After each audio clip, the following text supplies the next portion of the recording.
معزز حاضرین، میں آپ کے روبرو جس موضوع کو لے کر کھڑا ہوں، میرا عنوان ہے بدنیتی اور بخیلی کا انجام۔ حاضرین، یہ دور پرفتن دور ہے۔ اس پرفتن دور میں انسان کو اپنا ایمان بچانا، صحیح سلامت زندگی گزارنا، گناہوں سے بچنا اور حقوق اللہ اور حقوق العباد کے ساتھ زندگی گزارنا بڑا مشکل ہے۔ کب انسان کس قسم کے فتنے میں مبتلا ہو جائے بول نہیں سکتے۔ اچھا خاصا انسان فتنوں کی زد میں آ سکتا ہے۔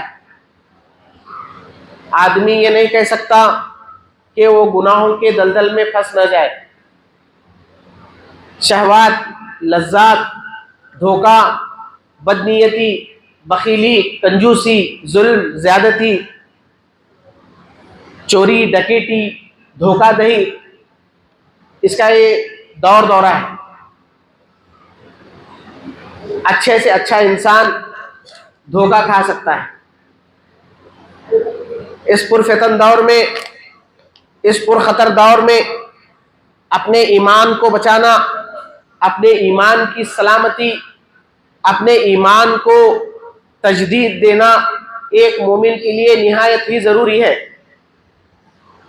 ورنہ دیکھا جائے تو انسان چہرے سے سادہ سیدھا نظر آنے والا، اندر سے ابلیس کی خصلتوں کو پال رکھتا ہے۔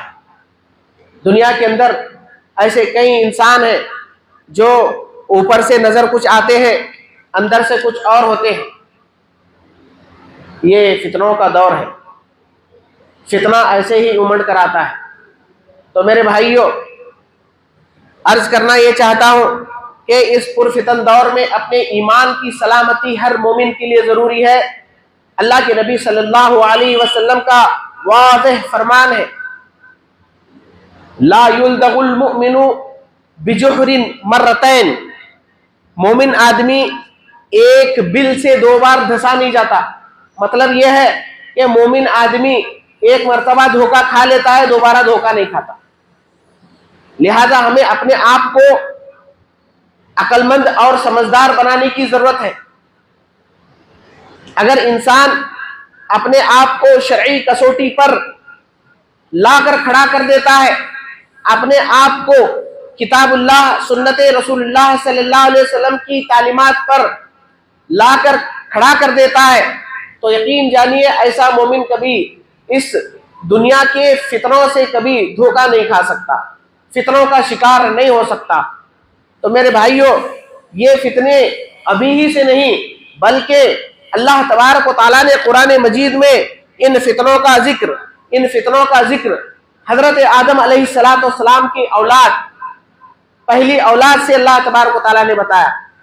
اللہ نے قرآن مجید میں فرمایا، وَاتْلُ عَلَيْهِمْ نَبَأَ بَنِي آدَمَ بِالْحَقِّ اِذْ قَرَّبَا قُرْبَانًا فَتُقُبِّلَ مِنْ أَحَدِهِمَا وَلَمْ يُتَقَبَّلْ مِنَ الْآخَرِ۔ اللہ تبارک و تعالیٰ نے بدنیتی کو، انسان کی بدنیتی کو واضح کر دیا ہے کہ انسان کی نیت کب بدل جاتی ہے، انسان کب بدنیت ہوتا ہے، انسان کب نیت کے فساد میں مبتلا ہوتا ہے۔ اللہ تبارک و تعالیٰ نے اس کو واضح کر دیا۔ حضرت آدم علیہ السلام کے دو بیٹے حابیل اور قابیل تھے۔ حابیل اور قابیل کے درمیان ایک نکاح کے معاملے میں، شادی کے معاملے میں اختلاف ہوا۔ دونوں نے آپس میں طے کر لیا کہ ہم اللہ کی راہ میں قربانی پیش کریں گے۔ قربانی جس کی اللہ کی نظر میں قابل قبول ہوگی، یقیناً وہ آدمی اس لڑکی سے نکاح کر لے گا، مطلوبہ لڑکی سے نکاح کر لے گا۔ بہرحال نیتوں کا معاملہ تھا۔ حابیل نے اچھی نیت سے، نیت کے اخلاص سے، نیت کے فطور کے بغیر اللہ کی راہ میں قربانی کو پیش کیا۔ قابیل نے بھی قربانی کو پیش کیا، اس کی نیت کے اندر فساد تھا، بدنیتی تھی اس کی، لہذا اللہ تبارک و تعالیٰ نے حابیل کی قربانی کو قبول فرمایا، قابیل کی قربانی کو اللہ تبارک و تعالیٰ نے نکار دیا۔ قابیل کی قربانی جب نکاری گئی تو قابیل کی نیت کے اندر فتور آ گیا، اس کی نیت اس قدر فساد کا شکار ہو گئی کہ اس فساد زدہ شخص نے اپنے بھائی ہی کو قتل کر دیا۔ اللہ اکبر۔ تو نیت اس قدر بھیانک چیز ہوتی ہے میرے بھائیوں۔ بدنیتی اور بخیلی کا آپس میں کنیکشن ہے، بدنیتی اور بخیلی آپس میں ان کا ایسا تعلق ہے کہ سب سے پہلے انسان کی نیت بگڑتی ہے، انسان کی نیت بگڑنے کے بعد کئی قسم کی برائیاں اس کے اندر پیدا ہوتی ہیں، وہ بخیل بن جاتا ہے، ظالم بن جاتا ہے، چور بن جاتا ہے، دھوکہ دہی کرنے والا، جھوٹ بولنے والا، ہر قسم کی برائیاں اس کے اندر آ جاتی ہیں۔ اسی لیے شریعت نے بدنیتی سے بچنے کا حکم دیا۔ قرآن مجید میں اللہ تبارک و تعالیٰ نے جہاں بھی عمل کا ذکر فرمایا، جہاں بھی عمل کرنے کا حکم فرمایا، جہاں بھی عمل کے حوالے سے اللہ تبارک و تعالیٰ نے قرآن مجید کی آیات کو نازل فرمایا، وہاں اخلاص کو برتنے کا حکم دیا، اپنی نیت کو صحیح رکھنے کا حکم دیا۔ اگر انسان اپنی نیت کے اندر فساد کا شکار ہوتا ہے، بدنیتی کا شکار ہوتا ہے، انما الاعمال بالنیات، اللہ کے نبی صلی اللہ علیہ وسلم فرماتے ہیں کہ انسان کی نیتوں کا دار و مدار اللہ تبارک انسان کے اعمال کا دار و مدار نیتوں پر ہے۔ انسان کی نیتوں کو اللہ تبارک و تعالیٰ جانتا ہے، انسان کیسی نیت کے ساتھ زندگی بسر کرتا ہے، انسان کی نیت کیا ہے۔ اللہ تبارک و تعالیٰ فرماتا ہے ان اللہ علیم بذات الصدور، اللہ تو علیم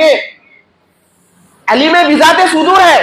اللہ تبارک و تعالیٰ پردے کی پیچھے کی باتوں کو اللہ تبارک و تعالیٰ جانتا ہے، دلوں کے بھیدوں کو اللہ تبارک و تعالیٰ جانتا ہے۔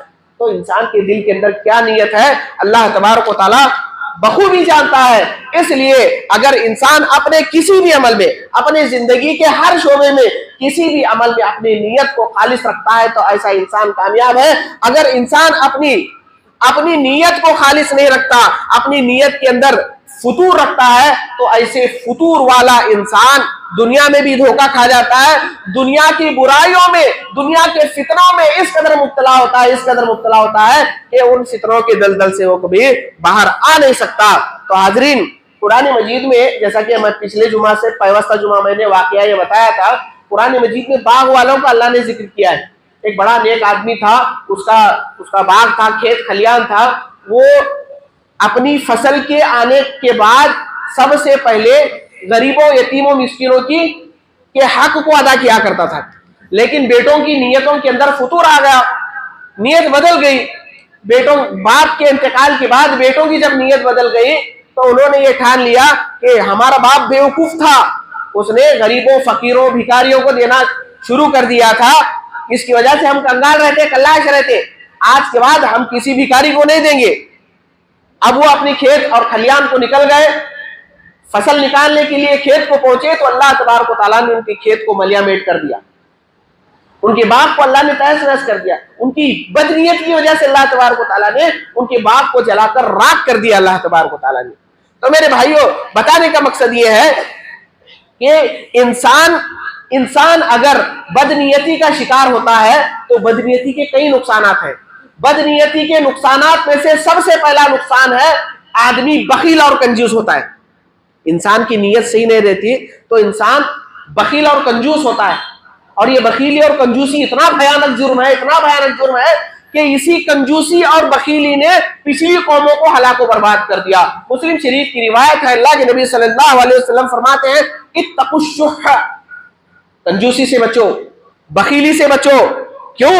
فإن الشح أهلك من كان قبلكم، اس کنجوسی نے، اس بخیلی نے تم سے پہلے لوگوں کو ہلاکت و بربادی کی طرف بھیج کر چھوڑ دیا۔ انہیں اس قدر ہلاک، اس قدر برباد ہوئے کہ اللہ کے نبی صلی اللہ علیہ وسلم نے فرمایا کہ حملهم على ان سفكوا، انہوں نے آپس میں ایک دوسرے پر، اپنے یاروں پر، اپنے مددگاروں پر، اپنے رشتہ داروں پر جو ہے ہتھیار کو اٹھا لیا۔ کیوں؟ کنجوسی کی وجہ سے، بدنیتی سے انسان کے دل کے اندر کنجوسی پیدا ہوتی ہے، کنجوسی انسان کو جو ہے گناہ کی طرف لے جاتی ہے۔ تو لوگوں نے جو ہے اسی کنجوسی اور بدنیتی کی وجہ سے اپنے رشتہ داروں پر تلواروں کو اٹھا لیا، اسلحہ کو اٹھا لیا، لڑ کر مر گئے۔ آگے اللہ کے نبی صلی اللہ علیہ وسلم فرماتے ہیں سفکو الا ان سفکو دمائم، خون بہا دیا انہوں نے آپس میں ایک دوسرے کا، یہاں تک کہ اللہ کے نبی صلی اللہ علیہ وسلم نے فرمایا واستحلوا محارمہم، انہوں نے لوگوں کی عزتوں کو تار تار کر دیا اس بخیلی اور کنجوسی کی وجہ سے۔ بخیلی اور کنجوسی انسان کے لیے جو ہے بڑی جو ہے نقصان دہ چیز ہے۔ اسی لیے اللہ تبارک و تعالیٰ نے قرآن مجید میں واضح فرمایا کہ وَمَن يُوقَ شُحَّ نَفْسَهُ، جو اپنے نفس کی کنجوسی سے بچ گیا وہ یقیناً کامیاب ہو گیا۔ اللہ نے اس حوالے سے قرآن مجید میں صحابہ کرام کے صفات کو بیان فرمایا، صحابہ کرام کے صفات کو اللہ کے نبی صلی اللہ علیہ وسلم نے بھی بیان فرمایا، وَمَن يُوقَ شُحَّ نَفْسَهُ فَأُولَٰئِكَ هُمُ الْمُفْلِحُونَ، جو دل کی کنجوسی سے، دل کی تنگی سے، بخیلی سے بچ گیا وہ کامیاب ہے۔ صحابہ کرام کی زندگیوں کو اس حوالے سے ہمارے سامنے پیش کیا گیا۔ صحابہ کرام رضوان اللہ علیہم اجمعین نے اپنی زندگی میں کبھی بخیلی اور کنجوسی نہیں کی۔ وَيُؤْثِرُونَ عَلَىٰ أَنفُسِهِمْ وَلَوْ كَانَ بِهِمْ خَصَاصَةٌ، اگرچہ خود بھوکے پیاسے رہ جاتے لیکن اپنے اوپر اپنے بھائیوں کو ترجیح دیا کرتے تھے۔ یہ اہل ایمان کی صفت ہے، یہ صحابہ کرام رضوان اللہ علیہم اجمعین کی صفت ہے۔ ہم وہ امتی ہیں، وہ بھی امتی تھے، ہم بھی امتی ہیں۔ ان اور ہم میں فرق یہ ہے کہ وہ اللہ تبارک و تعالیٰ نے ان سے اپنی رضامندی کا اظہار فرمایا اور اللہ تبارک و تعالیٰ ہم سے ناراض ہے۔ اس کی وجہ کیا ہے؟ اس کی وجہ یہ ہے کہ انہوں نے اللہ تبارک و تعالیٰ کی نازل کردہ تمام تعلیمات پر آمنا و صدقنا کہا اور لبیک کہہ کر اس پر عمل کرتے رہے۔ لیکن آج ہمارا معاملہ یہ ہے کہ قرآن مجید کی تعلیمات ہمارے پاس آتی ہیں، احادیث رسول اللہ صلی اللہ علیہ وسلم ہمارے پاس آتے ہیں، ہماری یہ مجال ہے کہ ہم کتاب و سنت کو ٹھکرا دیتے ہیں۔ صحابہ اکرام کی یہ مجال نہیں تھی۔ اپنے نفس کو جو ہے ہم کتاب و سنت پر ترجیح دے رہے ہیں۔ ہونا تو یہ ہے کہ کتاب و سنت کو نفس پر ترجیح دینا ہے۔ صحابہ اکرام نے یہی کیا تو اللہ نے انہیں رضی اللہ عنہم ورضوا عنہ کا لقب دے دیا۔ اللہ ان سے راضی ہو گیا، وہ اللہ سے راضی ہو گئے۔ میرے بھائیوں، بخیلی اور کنجوسی کے پانچ اسباب ہیں۔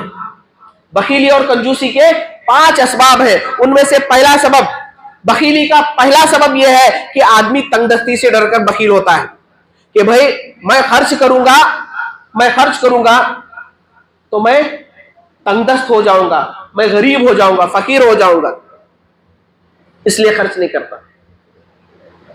دین کے معاملے میں، کتاب و سنت کے معاملے میں، یتیموں غریبوں مسکینوں کی مدد کے معاملے میں، مساجد و مدارس کے تعاون کے معاملے میں، غریبوں کی مدد کے تعاون کے معاملے میں آدمی اتنا بخیل ہو جاتا ہے کہ یہ سوچنے لگتا ہے کہ بھائی اگر میں دوں گا تو میں کلاش ہو جاؤں گا۔ آج مسلمانوں کی حالت یہ ہے میرے بھائیوں، میں افسوس کے ساتھ مجھے کہنا پڑ رہا ہے، افسوس کے ساتھ، برا لگا کوئی بات نہیں ہے مجھے، آپ کو برا لگا کوئی بات نہیں ہے۔ آپ جنت حاصل کرنے کے لیے سال میں 1000-2000 روپے دیتے ہیں، کیا اس سے ہم کو جنت ملے گی؟ کیا آپ عثمان کو نہیں جانتے؟ عبد الرحمن بن عوف کو نہیں جانتے؟ نبی کا حکم آیا، نبی صلی اللہ علیہ وسلم نے یہ حکم دیا کہ ہمیں تبوک کو جانا ہے۔ اللہ کے نبی صلی اللہ علیہ وسلم نے یہ اعلان کیا، حضرت عثمان بن عفان رضی اللہ تعالیٰ عنہ نے 700 اونٹوں پر مشتمل قافلے کو لا کر نبی صلی اللہ علیہ وسلم کے سامنے پیش کر دیا۔ کروڑوں کا مال و متاع تھا، کہا یا نبی اللہ یہ مال اللہ کی راہ میں حاضر ہے۔ اللہ کے نبی صلی اللہ علیہ وسلم کو کیا کہنا پڑا؟ اللہ کے نبی صلی اللہ علیہ وسلم نے عثمان سے کہا، عثمان آج کے بعد تو ایک بھی نیکی نہ کر، پھر بھی تو جنت میں جائے گا۔ آج ہم سال میں 1000, 2000, 5000 دے کر جنت خریدنا چاہتے ہیں۔ یہ کیا ہمارا ایمان ہے میرے بھائیوں؟ کیسا ہمارا ایمان ہے؟ جنت کی سرٹیفکیٹ ایسی نہیں ملتی۔ اللہ تبارک و تعالیٰ نے قرآن مجید میں جنتیوں کا ذکر فرمایا ہے۔ جنتیوں کا ذکر اللہ نے کیوں فرمایا؟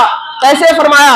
جب جنتی جنت میں جائیں گے کہیں گے فَأَمَّا مَنْ أُوتِيَ كِتَابَهُ بِيَمِينِهِ فَيَقُولُ هَاؤُمُ اقْرَءُوا كِتَابِيَهْ۔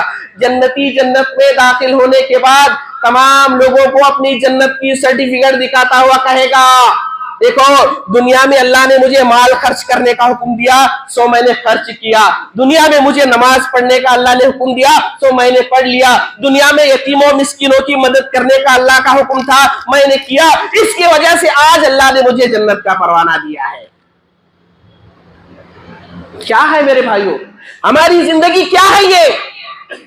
آج سوچو، اپنے گریبان میں جھانکو، ظالموں کو اللہ نے ایسے ہی مسلط نہیں کیا ہم پر اللہ نے ظالموں کو ایسے ہی مسلط نہیں کیا، یہ ہمارے کرتوت ہیں، دین کے معاملے میں ہم بخیل ہیں، کنجوس ہیں، بد نیت ہیں، اللہ اور اس کے رسول صلی اللہ علیہ وسلم کے معاملے میں ہم بد نیت ہیں، یہی وجہ ہے۔ اللہ کے نبی صلی اللہ علیہ وسلم کا فرمان ہے، حدیث قدسی ہے، اللہ خود فرماتا ہے انا عند ظن عبدی، میں اپنے بندے کے وہم و گمان کے حساب سے ہوتا ہوں، میں بندہ مجھ سے جیسے گمان لگاتا ہے میں اس کے ساتھ ویسا رہتا ہوں۔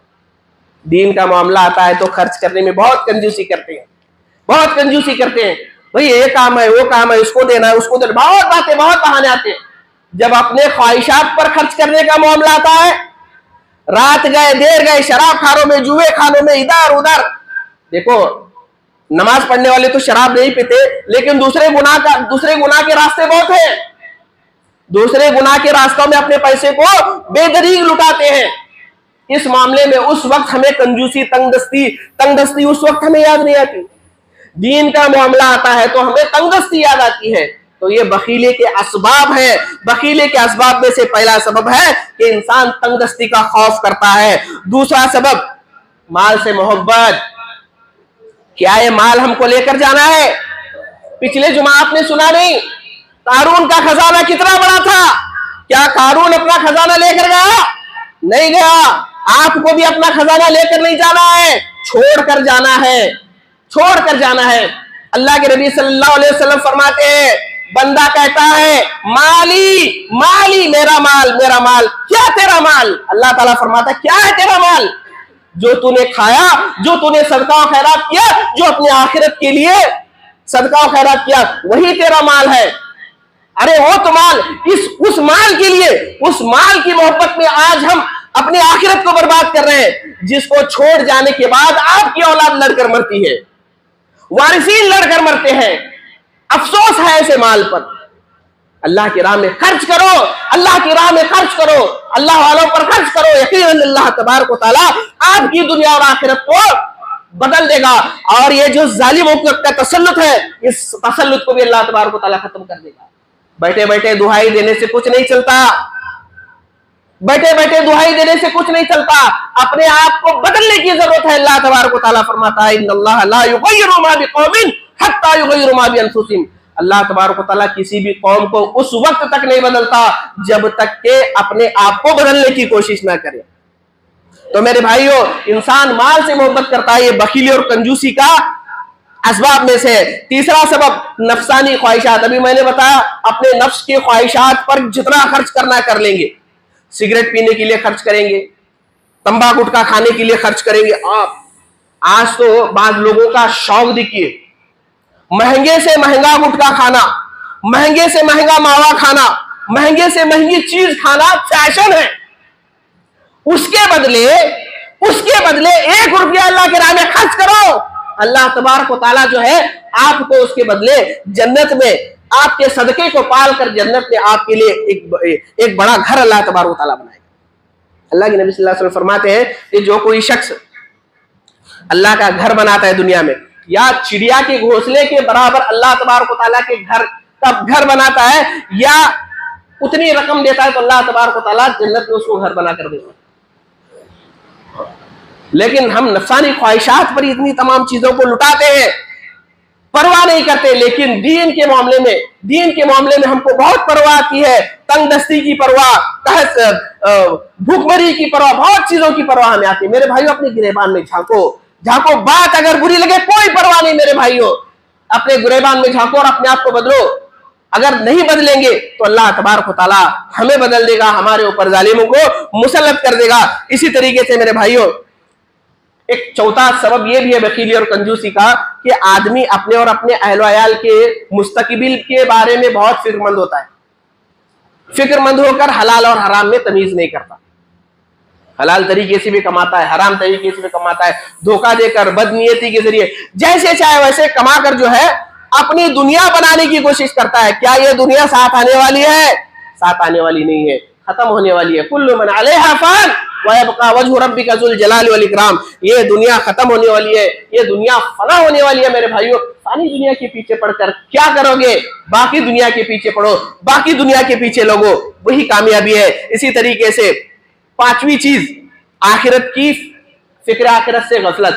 جو آدمی فکر آخرت سے غفلت برتتا ہے وہ بدنیتی کا شکار ہوتا ہے اور وہ بخیلی کا شکار ہوتا ہے۔ اسی طریقے سے میرے بھائیوں، بدنیتی کے نقصانات میں سے دوسرا نقصان ہے خیانت۔ آدمی نیت بدل جاتی ہے اس کی تو خیانت پر آمادہ ہوتا ہے۔ ایک واقعہ بتا کر میں اپنی بات کو ختم کروں گا، باتیں اور ہیں انشاءاللہ اگلے جمعہ بتاؤں گا۔ انسان جو ہے بدنیتی کی وجہ سے خائن کیسے بنتا ہے، خیانت میں کیسے مبتلا ہوتا ہے۔ حضرت ابو ہریرہ رضی اللہ تعالیٰ عنہ حدیث کے راوی ہے، کہتے ہیں، ابن حبان کی روایت ہے، خیبر کے موقع پر اللہ کے نبی صلی اللہ علیہ وسلم کو ایک کالا غلام جو ہے آپ کے ہدیے میں آیا۔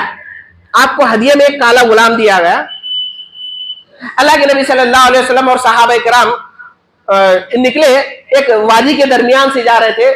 وہ جو غلام تھا اس نے اللہ کے نبی صلی اللہ علیہ وسلم کا پالان باندھ رہا تھا، یعنی آپ صلی اللہ علیہ وسلم کو اونٹ پر بیٹھنے کے لیے پالان جو ہے باندھ رہا تھا، کجاوا۔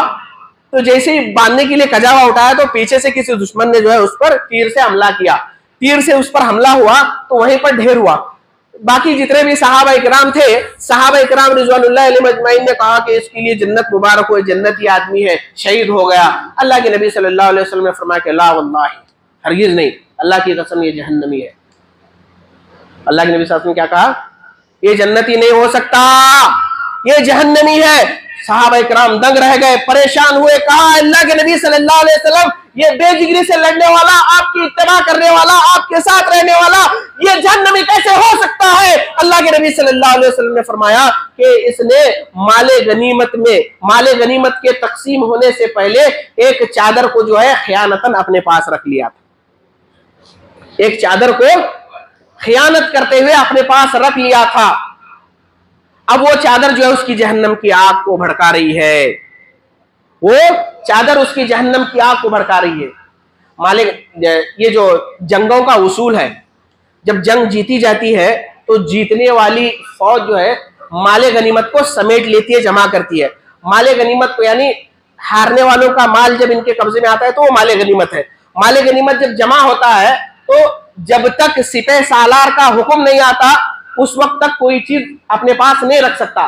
اب وہ سپہ سالار کی ذمہ یہ بات ہوتی ہے کہ وہ تمام سامان کو جمع کر کے ہر ایک کو جو ہے بقدر برابر ہر ایک کو اسی مقدار سے سب کے درمیان تقسیم کر دیتا ہے عدل و انصاف سے۔ تو وہ تقسیم ہونے سے پہلے اس نے ایک چادر اپنے پاس چھپا لی۔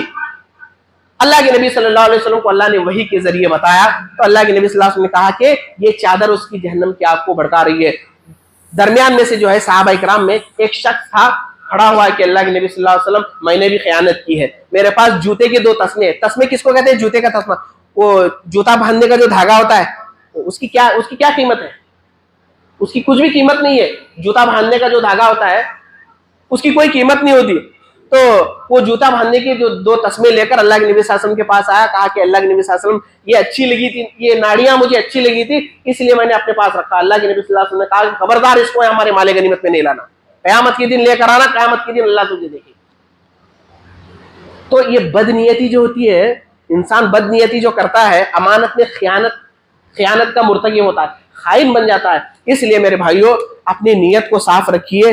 انسان کی نیت صاف ہو گئی، دنیا کی کوئی طاقت مسلمانوں کو زائل ہونے نہیں دے گی، دنیا کی کوئی طاقت مسلمان کو زوال کا شکار ہونے ہی نہیں دے گی۔ انسان اگر اپنی نیت کو صحیح رکھے گا تو دنیا میں بھی کامیاب ہوگا اور آخرت میں بھی اللہ تبارک و تعالیٰ کی نظر میں اونچا مقام بنائے گا۔ بتانے کی باتیں اور ہیں، انشاءاللہ اگلے جمعہ بتائی جائیں گی۔ بس انہی باتوں پر میں اللہ تبارک و تعالیٰ سے دعا کرتا ہوں کہ الہ العالمین ہمیں کہنے اور سننے سے زیادہ عمل صالح کرنے کی توفیق عطا فرما۔ الہ العالمین اپنی نیتوں کو صاف رکھنے کی توفیق عطا فرما، بد نیتی سے بچا، اخلاص کے ساتھ